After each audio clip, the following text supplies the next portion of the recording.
5 wonderkid Timnas Indonesia U19 jawara Piala AFF U19 2023 yang karirnya ambruk. Skuad Timnas Indonesia U19 asuhan Indra Safri yang berhasil menjuarai ajang Piala AFF U19 2013 menjadi salah satu generasi terbaik yang pernah muncul. Sayangnya karir sebagian besar pemainnya ambruk karena tak bisa konsisten di level tertinggi. Timnas Indonesia U19 angkatan Evan Dimas Darmono ini memang memunculkan banyak pemain berbakat. Di setiap posisi, Indra Safri memiliki banyak pemain potensial hingga akhirnya bisa merengkuh gelar juara Piala AFF U19 2013 untuk pertama kali dalam sejarah. Sayangnya tak banyak nama pemain yang tersisa dari generasi ini. Yang masih mampu bertahan di level tertinggi hanyalah Hansa Muyama di Persija Jakarta, Paulo Sitanggang di PSS Sleman, dan Dimas Draja di Persi Bandung. Pemain yang disebut terakhir jadi satu-satunya nama yang masih aktif dapat panggilan tim nasional. Sisanya, banyak pemain dari angkatan ini yang tergusur ke kasta antah berantah karena tak bisa menjaga konsistensi. Ada pula yang karirnya di dunia sepak bola ambruk karena sudah tamat. Lantas, siapa saja mereka? Yang pertama, Evan Dimas Darmono. Evan Dimas Darmono menjadi pemain jebolan skuad jawara Timnas Indonesia U19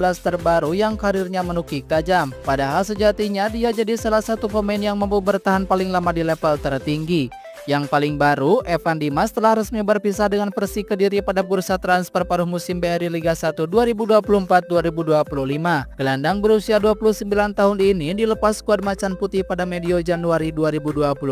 Kini gelandang asal Surabaya itu berstatus tanpa klub alias menganggur. Tanda-tanda penurunan karirnya sudah terlihat sejak musim lalu bersama Arema FC, ia kesulitan mendapatkan menit bermain. Hal yang sama juga terjadi ketika dia bergabung PSIS Semarang pada putaran kedua BRI Liga 1 2023-2024. Musim ini bersama Persi, korektor 11 gol dari 43 capsnya bersama Timnas Indonesia itu bahkan hanya bermain satu kali saja pada putaran pertama. 2. Zulfiandi. Timnas Indonesia U19 generasi ini juga memiliki satu gelandang bertahan yang punya kualitas oke bernama Zulfiandi. Sama seperti Evan Dimas, dia juga pernah menjadi salah satu pemain andalan Timnas Indonesia di level senior. Sayangnya Zulfiandi kini telah berhenti dari dunia sepak bola. Pemain berusia 29 tahun itu memutuskan beristirahat sejenak, kontraknya tak diperpanjang oleh Madura United seusai berakhirnya BRI Liga 1 2022-2023. Dia memilih beristirahat karena ingin merawat ibunya yang sedang sakit. Tak hanya itu, dia juga ingin membersamai anak-anaknya. Sejatinya ada beberapa tawaran yang datang untuk menggoda Zulfiandi saat itu. Namun pemain yang mengoleksi 10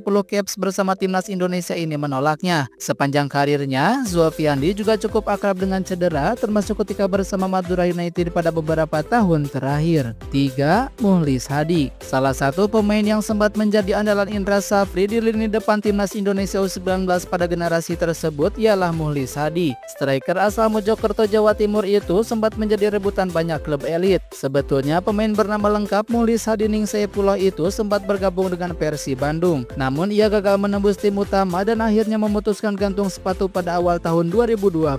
Kini setelah menghilang dari peredaran, lelaki berusia 28 tahun itu kembali muncul ke permukaan. Dia menjalani peran baru sebagai asisten pelatih Nganjuk Ladang yang berkompetisi di Liga 4 Jawa Timur 2024-2025. 4. Dinan Xavier. Pemain lainnya yang juga pernah menjadi andalan Indra Safri ialah Dinan Xavier. Dia memiliki kiprah yang cukup mentereng karena pernah bergabung dengan skuad SAD Indonesia yang berlatih di Uruguay. Winger jebolan SSB Batu Retno itu juga sudah berhasil mendapatkan klub baru setelah lulus dari Timnas U19. Pemain asal Bantul itu tercatat pernah memperkuat Mitra Kukar, Bayangkara FC hingga Borneo FC. Namun karirnya tak bertahan lama. Pada tahun 2018, Dinan Xavier memutuskan gantung sepatu dari dunia sepak bola. Kini lelaki berusia 29 tahun itu menjalani peran baru sebagai pelatih tim junior Bayangkara FC setelah mengantongi lisensi BAFC. Dan yang kelima, Sahrul Kurniawan. Selain Hansa Muyama, Indra Safri dulunya juga punya satu pemain bertahan yang tangguh dalam sosok Sahrul Kurniawan. Pemain asal Ngawi ini menjadi salah satu amunisi andalan Timnas Indonesia U19. Sayangnya, karir Sahrul tak berlangsung manis. Dia sempat berpindah-pindah klub dan beberapa kali menganggur. Dia sebetulnya pernah bermain untuk beberapa klub seperti Persinga Ngawi, PSM Madiun, PSS Sleman, hingga Persiba Balikpapan. Terakhir kali dia memperkuat PSM Madiun pada akhir tahun 2022. Setelah itu, Sahrul memutuskan gantung sepatu dan mengakhiri karirnya sebagai pesepak bola pada usia 27 tahun.